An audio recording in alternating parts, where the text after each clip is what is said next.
ভাবতে পারছিস বিষয়টা তিনু?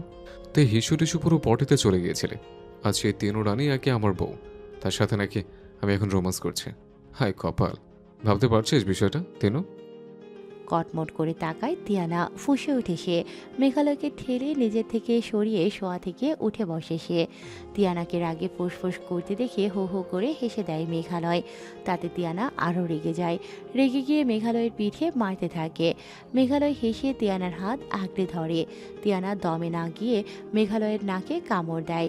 মেঘালয় ব্যথায় উফ করে ওঠে। তিয়ানা সেদিকে পাত্তা না দিয়ে মেঘালয়ের থেকে নিজের হাত ছাড়িয়ে গাল ফুলিয়ে বসে থাকে।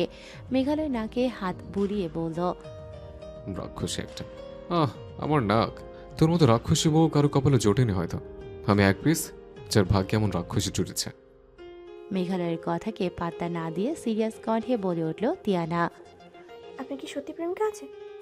নাক থেকে হাত সরিয়ে পূর্ণ দৃষ্টিতে তিয়ানার দিকে তাকায় মেঘালয়। কিছু একটা ভেবে সিরিয়াসভাবে বলল। হ্যাঁ। থমকায় তিয়ানা। বিস্মিত চোখে মেঘালয়কে দেখে সে, তবে বেশিক্ষণ তাকিয়ে থাকতে পারে না। বিছানা থেকে উঠে ঘর থেকে বেরিয়ে যায়। মেঘালয় তিয়ানার যাওয়ার পানে তাকিয়ে দীর্ঘশ্বাস ফেলে, চোখ বন্ধ করে শুয়ে পড়ে। নিজ মনে বলে সে, আম সরি তিনু, তোকে কষ্ট দেওয়ার জন্য, কিন্তু এটা দরকার। যেদিন সত্যিটা সামনে আসবে সেদিন পৃথিবীর সবচেয়ে সুখী মানুষ হবি তোরা তিনজন, তুই এবং তারাও। হ্যাঁ, শুধু তোরা তিনজন না, আরও একজন আছে। ভেবে হালকা হাসে মেঘালয়। সে শুধু চাচ্ছে এসব তিয়ানা অতিষ্ঠ হয়ে যাবে, আর সেটা যেদিন সাদিদের কানে যাবে ঠিক তখন সেটা সিক্রেট। হেসে পাশে থাকা গোলবালিশ জড়িয়ে ধরে ঘুমানোর চেষ্টা করে মেঘালয়। অবন্তীর বাড়ির সামনে গিয়ে ঘুরঘুর করছে তিলাত। কখনো ফুটপাতে বসে নাক খুঁড়ছে বা উঠে রাস্তায় এ মাথা থেকে ও মাথা পায়চারি করছে। মাথায় কিছু খেলছে না তিলাতের। তার মন শুধু একটা কথাই বলছে, তোর অবন্তীকেই চাই তিলাত। You feel in love with him. খানিকক্ষণ পায়চারি করে অবন্তীর ফ্ল্যাটের দিকে তাকিয়ে ও কিছুকে মারে সে। তবে অবন্তীর দেখা নেই। রেগে পা দিয়ে রাস্তায় বাড়ি মারে তিলাত, কিন্তু ব্যথাটা সেই পায়। পা ধরে ফুটপাতে বসে পড়ে। এখন নিজের উপর নিজেরই রাগ হচ্ছে তিলাতের। এর আগে তো ভালো লাগতো, একসাথে কয়েকটা প্রেম, টাইম পাস, জীবন বিন্দাস ছিল। এখন বুড়ো বয়সে প্রেমে পড়ে বাচ্চা বাচ্চা ছেলেদের মতো থাকো দাঁড়িয়ে। ভাঙা স্বরে গান ধরে তিলাত। অন্তি, তুই অপরাধী রে। তোর ইনোসেন্ট চেহারা দেখিয়ে তোর প্রেমে ফেললি রে। এখন কই লুকাইলি রে? তুই অপরাধী রে। নিজের কাকের মতো কাকা করা কণ্ঠের উপর বিরক্ত হয় তিলাত। গান বাদ দিয়ে মেঘালয়কে ফোন দেয় সে। ফোন ধরে গালি দেওয়া শুরু করে মেঘালয়। শালার ঘরে শালা, আমার ঘুমের উপর তোদের গোষ্ঠীরা তো কিসের শত্রুতা? মেঘালয়ের গালিতে বিরক্ত হয় তিলাত, যাকে বলে চরম বিরক্ত। কিন্তু মেঘালয়কে তার এখন দরকার, তাই তাকে না চটানোই ভালো। তাই নিজের চরম বিরক্তিকে দমন করে মিষ্টি কণ্ঠে দাঁতে দাঁত চেপে বলল, আমি জানি, জানি আমি। তোর শালা আমি বারবার বলতে হবে না। কাল থেকে শুনতে শুনতে কান পচে গেল আমার। তিলাতের মিষ্টি বুড়োতে সম্পূর্ণ অগ্রাহ্য করে বলে উঠল মেঘালয়। কি চাই? I am in love. বিস্ময়ে চিল্লিয়ে উঠে বলে Meghalaya. What, you fell in love? দুঃখী কণ্ঠে উত্তর দেয় তিলাত। ইয়া, আই অ্যাম ইন লাভ। ফটাফট বলে উঠলেও Meghalaya. I don't believe this. আমি সত্যি বলছি মেঘ। মেঘালয় আহামক হয়ে প্রশ্ন করে। মেয়েটাকে? অবন্তী। মেঘালয় দ্বিগুণ চিল্লিয়ে বলল, হোয়াট, শেষ অবধি বোনের বান্ধবী প্রেমে পড়লে? ছাগল। তাকে ছাগল বলাটা পছন্দ হয় না তিলাতের, তাই ফুঁসে উঠল। তাহলে তুইও ছাগল। আমার মতো তুইও তো বন্ধুর বোনের প্রেমে পড়েছিস। তার বেলায় সাদের রেলিংয়ে দুহাত ভর দিয়ে বসে আছে তিয়ানা। হঠাৎ করে তার জীবনটা উলট পালট হয়ে গেল। ভালোই ছিল তার নিজের জগৎ, সেখানে কেন সে নিজের জীবনের সত্যিটা জানতে পারল? তার আম্মু তার নিজের আম্মু না, এটা কি করে মানবে সে? যাকে ছোটবেলা আম্মু জেনে এসেছে সে নাকি তার মাই না, আর যিনি মা সে কবরে শুয়ে আছেন অন্যের জীবন ধ্বংস করে। আর যাকে ভালোবাসলো সে নাকি অন্য কাউকে ভালোবাসে। হু হু করে উঠে কেঁদে দেয় তিয়ানা। কিছু ভালো লাগছে না তার, কোথায় একটা চলে যেতে ইচ্ছে করছে। পাশে কারো উপস্থিতি টের পেয়ে চোখের জল মুছে তিয়ানা পেছন ফিরে তুলিকাকে দেখে মলিন হেসে বলল, কিছু বলবে আম্মু? মেয়ের দিকে ভালো করে তাকাই তুলিকা। মেয়েটা দিন দিন কেমন শুকিয়ে যাচ্ছে, খায় না ঠিক মতো, কেমন একটা শুকিয়ে ফেলেছে নিজেকে। যে মেয়েটা বাড়ি মাতিয়ে রাখে সে এখন প্রয়োজন ছাড়া কারোর সাথে কথা বলছে না। মেয়ের এক গালে হাত রেখে বলে, কি হয়েছে বলতো? কি হবে? কিছু না। সন্দেহ নিয়ে বলে তুলিকা। কিছু একটা হয়েছে, না হলে আমার মেয়ে এভাবে চুপ থাকতে পারে না। মায়ের চোখে চোখ রেখে মলিন হেসে বলল তিয়ানা। তোমার মেয়ে? হঠাৎ তিয়ানার এমন কথা বুকে ধক করে ওঠে তুলিকার। নিজের মনের ওঠা ঝড়কে দমিয়ে অনেকটা আত্মবিশ্বাসের সাথে হেসে ওঠে। হ্যাঁ, আমার মেয়ে। এখন বলতো কি হয়েছে? এমন চুপচাপ কেন তুই? মেঘ একা ঘরে, ও কি ভাবছে বলতো? মায়ের কথা কিছুটা রাগ নিয়ে বলে তিয়ানা। তোমার মেয়ে কি কখনো এই বাড়িতে একা থাকেনি আম্মু? কিন্তু তখনের থাকা আর এখনকার থাকা এক নয়। এখন যে এই বাড়ির নতুন জামাই, তোর বর হয়। আমার বড় হতে বলেনি আম্মু। থমকে ওঠে তুলিকা। তিনু, এসব কোন ধরনের কথা? আগে যে সম্পর্কই থাকুক না কেন, এখন মেঘ তোমার স্বামী, তাই তাকে তার যোগ্য সম্মান দিয়ে কথা বলবে। রাগ নিয়ে বলে ওঠে তিয়ানা। তাকে স্বামী হতে কেউ বলেনি আম্মু। তোমরা আমাকে বিয়েটা জোর করে দিয়েছো। এমনকি মেঘ ভাইয়াকেও তোমরা জোর করেছো। তিয়ানার শেষের কথাটা শোনা মাত্রই ভ্রু কুঁচকে ফেলে তুলিকা। বলল, মানে? কথা ঘোরায় তিয়ানা। আমতা আমতা করে বলল। কিছু না। একটু থেমে বলল, এটা সত্যি আম্মু। তুমি আমার চেয়ে মেঘ ভাইয়াকে বেশি ভালোবাসো। হাসি তুলিকা। হেসে তিয়ানার দুগালে হাত রেখে বলল, প্রথমত নিজের স্বামীকে ভাই বলতে নেই। জানি অভ্যাস, কিন্তু অভ্যাস তো বদলাতে হবে। থেমে তিয়ানার কপালে ঠোঁট ছুঁয়ে বলল, তুই তো আমার নারী ছেঁড়া ধন, তোর থেকে আর কাউকে ভালোবাসতে পারি? মায়ের চোখের দিকে তাকিয়ে বলল তিয়ানা। সত্যি কি তাই? নারী ছেড়ে ধন? থমকায় তুলিকা। সেই সাথে অবাক চোখে তিয়ানাকে দেখে। তিয়ানার ঠোঁটের কোণে অদ্ভুত এক যন্ত্রণাময় হাসির রেখা। অজানা ভয়ে বুক কেঁপে ওঠে তুলিকার। তিয়ানার গাল থেকে হাত সরিয়ে নেয় সে। তুলিকার হাতের দিকে একবার তাকিয়ে তাকে পাশ কাটিয়ে ছাদ থেকে চলে যায় তিয়ানা। তবে থমকে দাঁড়িয়ে থাকে তুলিকা। মেয়ের বলা শেষ কথার মানে খোঁজার চেষ্টা করে সে। মৌমিতার কোলে মাথা দিয়ে শুয়ে আছে মেঘালয়।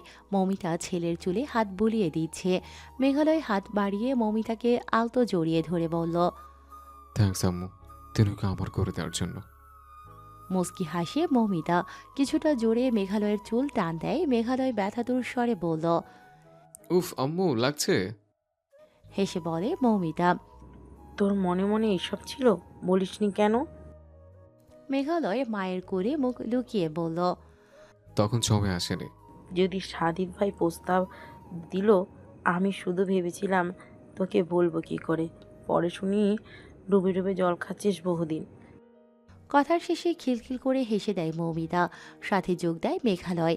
মৌমিতা হাসি বন্ধ করে বলল, জানিস, তিনুকে আমি আমার কাছেই রাখতে চেয়েছিলাম, আর আমার কাছে রাখার উপায় ছিল তিনুকে তোর বউ করা। কিন্তু তুলি বা সাদিদ ভাইকে বলার সাহস পাইনি। তাছাড়া তুই মানবি কি না সেটাও তো জানতাম না।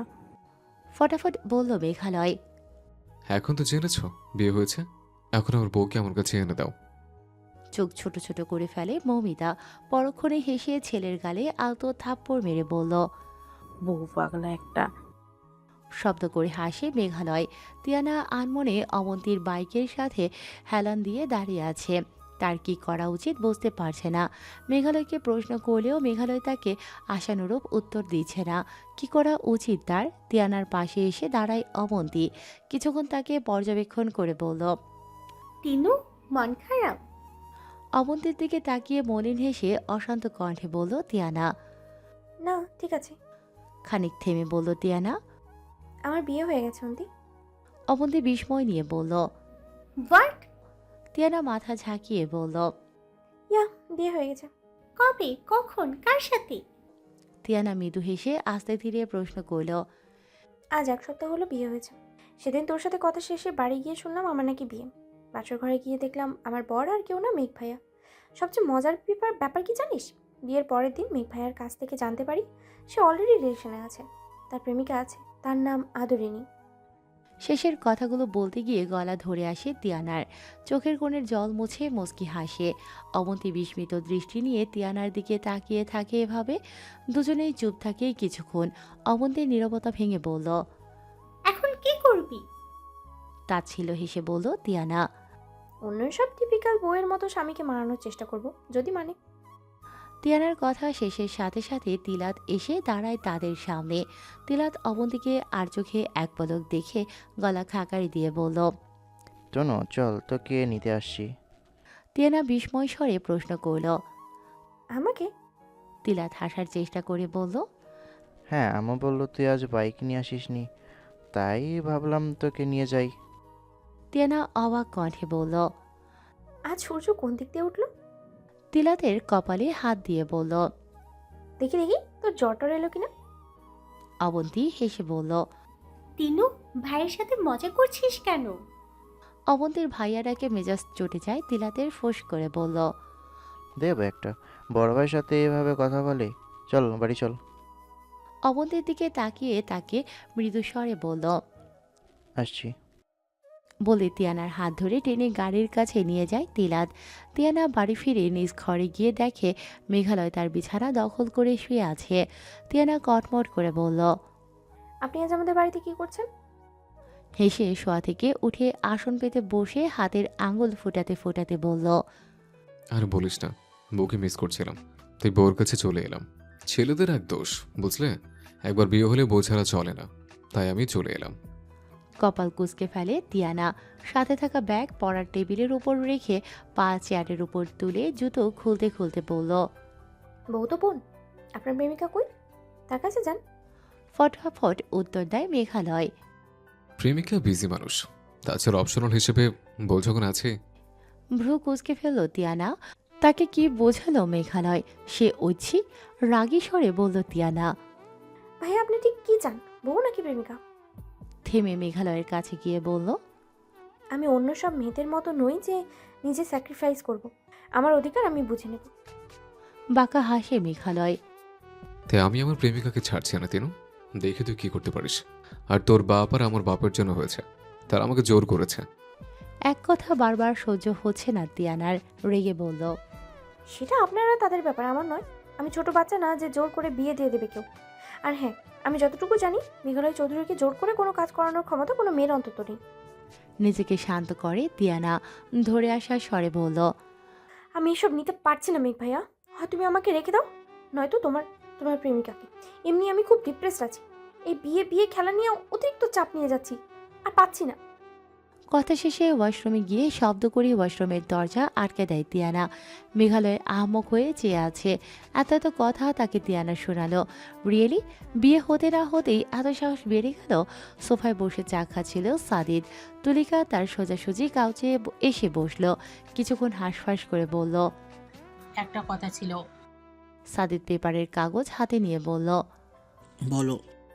তুলিকা আমতা আমতা করে বলল। বলছিলাম তিনুকে এইভাবে জোর করে বিয়ে দেওয়াটা কি ঠিক হলো? কপাল কুঁচকে ফেলে সাদিদ। নিউজপেপার থেকে চোখ সরিয়ে তুলিকার দিকে তাকিয়ে বলল। মানে? আসলে তিনু হয়তো এই বিয়েতে খুশি না। সাদিদ ভ্রু কুঁচকে শান্ত কণ্ঠে প্রশ্ন করল। টিয়ানা তোমাকে কিছু বলেছে? না বলেনি, কিন্তু ওর মুখ দেখে বোঝা যাচ্ছে ইদানিং তিনু খুব আনমনা থাকছে। তিনু তো এমন নয়। যখন টিয়া নিজে থেকে কিছু বলেন তখন তোমাকে একবারই কিছু বলতে হবে না, তেমন কিছু না। মেজাজ চটে যায় তুলিকার, ধীর কণ্ঠে বলল। টিয়ানা আমার মেয়ে সাদিদ, আমাকে ভাবতে হবে। সাদিদ তাচ্ছিল্য হেসে বলল। উফ, ভুল তোমার মেয়ে নয়, তোমার বোন আর আমার মেয়ে। কথাটা মনে হলো তুলিকার বুকে গিয়ে বিদ্ধ মনে হলো। কাপা স্বরে বলল। সাদিদ আমার মেয়ে হয় টিয়ানা, কোলে পিঠে করে বড় করেছি, জন্ম না দিয়েই মানুষ তো করেছি। তুলিকার কথার প্রতি উত্তরে কিছু না বলে সোফা থেকে উঠে চলে যায় সাদিদ। তুলিকা পাথর হয়ে বসে থাকে। আজ তিয়ানা তার নিজের সন্তান হওয়া সত্ত্বেও জোর গলায় বলতে পারছে না সে। ইচ্ছে করলো তুলিকার চিৎকার করে সাদিদকে বলতে। টিয়ানা শুধু তোমার মেয়ে নয় সাদিদ, আমারও মেয়ে। আমার নিজের পেটের সন্তানে, যাকে আমি গর্ভে ধারণ করেছি, যাকে 10 মাস 10 দিন পেটে রেখে সকল কষ্ট যন্ত্রণা সহ্য করে জন্ম দিয়েছি।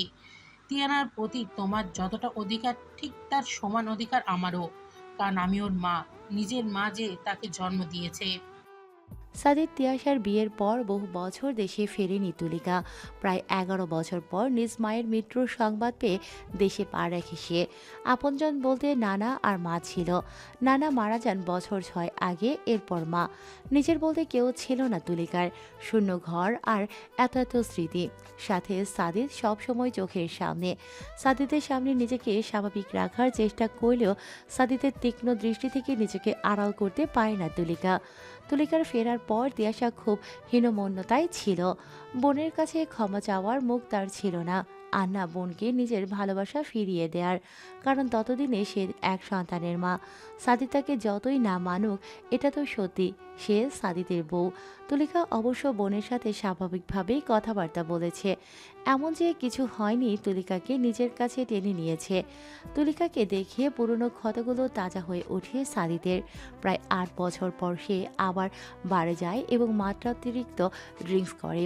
শুধু ড্রিঙ্কস করে না, তুলিকাকে ফোন করে কথা শোনাতে থাকে। বেশি ড্রিঙ্কস করে ফেলে সাদিদ, উঠে দাঁড়াতে পর্যন্ত পারে না। বারের ম্যানেজার সাদিদের ফোন থেকে তুলিকাকে সবটা জানায়। কল পেয়ে ছুটে যায় তুলিকা। সাদিদকে ওই অবস্থায় দেখে নিজেকে শেষ করে ফেলতে ইচ্ছে করে তার। হাত ধরে সে সাদিদ তুলিকার হাত খামচে ধরে নিজের কাছে টেনে তুলিকার থুতনি আঙুল দিয়ে চেপে ধরে বলল, আই হেট ইউ। এই 3টি শব্দ কানে যাওয়া মাত্রই তুলিকার বুকে যন্ত্রণা শুরু হয়। চোখ থেকে টুপ করে কয়েক ফোঁটা জল গড়িয়ে পড়ে। সাদিদ নিজের আঙুলের মাথায় জলগুলো নিয়ে তাচ্ছিল হেসে বলল, সলোনাময়ীদের কান্নাও ভাই মায়া কান্না। কথাটা কানে যাওয়া মাত্রই তুলিকার মনে হলো কেউ তার বুকে পাথর রেখে দিয়েছে। খুব কষ্ট হয় তার, নিঃশ্বাস আটকে যায়, কান্নারা দলা পাকিয়ে বেরিয়ে আসতে চায় ভেতর থেকে। কান্না আটকাতে ঢোক গিলে তুলিকা ধরা গলায় বলল, উঠুন, বাড়ি যেতে হবে। তুলিকাকে ঠেলে দূরে সরিয়ে দেয় সাদিদ, রাগী স্বরে চেঁচিয়ে বলল, কার বাড়ি, কিসের বাড়ি? ওই বাড়িতে আমি শান্তি পাই না, এখানেই পাই। এই যে এটা আমার বাড়ি। তুমি ফিরে আসছো কেন? আমার পুড়ে ছাই হয়ে যাওয়া জীবনকে আরও শেষ করে দিতে। I hate you, I hate you. ঠকিয়েছ তুমি আর তোমার বোন, সবাই ঠকিয়েছ। I hate both of you. সাদিদের চেঁচানোতে আশেপাশের সবাই তাদের দিকে তাকায়। সাদিদ তাতে কোনো ভ্রুক্ষেপ না করে নিজ মনে ড্রিঙ্কস করতে থাকে। তুলিকা ড্রিঙ্কসের বোতল কেড়ে নিতে চায়। সাদিদ রক্ত চক্ষু নিয়ে তাকায় তুলিকার দিকে। হালকা ভয় পেলেও পাত্তা দেয় না তুলিকা। ড্রিঙ্কসের বোতল সাদিদের হাত থেকে কেড়ে নেয় সে। বারের বিল মিটিয়ে সাদিদকে নিয়ে বাইরে আসে। বাইরে তুমুল বৃষ্টি হচ্ছে। সাদিদ নিজের হাত তুলিকার থেকে ছাড়িয়ে বারের ভেতর যেতে নেয়। তুলিকা তাকে ধরে বৃষ্টি মাথায় নিয়েই রওনা দেয় বাড়ির পথে। ফেরার পথে দুজনেই বৃষ্টিতে ভিজে যায়। তুলিকা বাড়ি ফিরে সাদিদকে নিজের ঘরে রেখে তিয়াশার ঘরের দরজায় টোকা দেয়। তিয়াশা মাথা ব্যথার কারণে ঘুমের ওষুধ খেয়ে ঘুমিয়ে পড়ে অনেক আগেই। বিরক্ত হয় তুলিকা, কিছুক্ষণ দরজায় টোকা দিতে থাকে। তিয়াশার সাড়া না পেয়ে বিরক্ত নিয়ে ড্রয়িং রুমের সোফায় বসে পড়ে সে। কি করবে বুঝতে পারছে না তুলিকা। সাদিদ নিজের মধ্যে নেই, বৃষ্টিতে ভেজার ফলে শরীরের কাপড়ও ভিজে চুপচুপে হয়ে আছে। কিছুক্ষণ থম মেরে সোফায় বসে থাকে তুলিকা। মানুষটা তার নেই, বোনের স্বামী হয়। বোনের স্বামীকে কি করে চেঞ্জ করাবে সে? যার স্বামী সে তো মরার মতো ঘুমোচ্ছে। রাগ হচ্ছে তুলিকার। নিজের রাগকে দমন করে সাদিদের ঘরে যায় তুলিকা। মানুষটাকে তো সে ভালোবাসে, কি করে এভাবে ভেজা কাপড়ে ফেলে রাখবে? যদি জ্বর হয়, তার উপর আবার সাদিদের শরীরে টাইফয়েড জীবাণু আছে। এর আগের বারের কথা ভেবে কেঁপে ওঠে তুলিকা। সেবার জ্বর হয়ে বেশ কিছুদিন হসপিটালাইজড হতে হয় সাদিদকে। তুলিকা ঘরে গিয়ে দেখে সাদিদ ভেজা শরীরে বিছানায় সোজা হয়ে হাত পা ছড়িয়ে শুয়ে আছে। রাগ হয় তার। রাগে ফোঁস করতে করতে নিজের মনে বকে, তাকে ঝামেলায় ফেলে নবাবজাদা ঘুমোচ্ছে। তুলিকা কোমরে আঁচল গুজে খাটে উঠে সাদিদের শার্টের বোতাম খুলতে নেয়। চোখ বন্ধ অবস্থায় তুলিকার হাত খামচে ধরে সাদিদ। তুলিকা ভ্রু কুঁচকিয়ে সাদিদের মুখপানে তাকায়। সাদিদ চোখ খুলে তুলিকাকে দেখে ফিচেল হাসে। তুলিকা আহামক হয়ে চেয়ে থাকে। সাদিদ তাকে দেখে হাসছে। রিয়েলি? নেশায় ভালো মতোই ধরেছে তাহলে। মৃদু দীর্ঘশ্বাস ফেলে সাদিদের হাত সরিয়ে বোতাম খুলতে নেয় সে। সাদিদ আবারও হাত ধরে তুলিকার। তুলিকা বিরক্ত নিয়ে সাদিদের দিকে তাকায়। সাদিদ হো হো করে হেসে দেয়। সাদিদের হাসি দেখে বুকের ভেতর কেমন কেমন খা খা করে ওঠে তুলিকার। অনেক দিনের তৃষ্ণার্ত লাগছে নিজেকে। এই হাসিটা, এই মানুষটাকে না দেখে সে এত বছর ভিন দেশে পড়েছিল। চোখ থেকে জল গড়িয়ে পড়ে তার। পরক্ষণে চোখ মুছে নিজেকে সামলে বলল, এসব কোন ধরনের পাগলামি সাদিক? শার্ট খুলতে দাও, অনেকক্ষণ যাবতে ভেজা শরীরে আছো। সাজিদ বাচ্চাদের মতো মিনমিন করে বলল,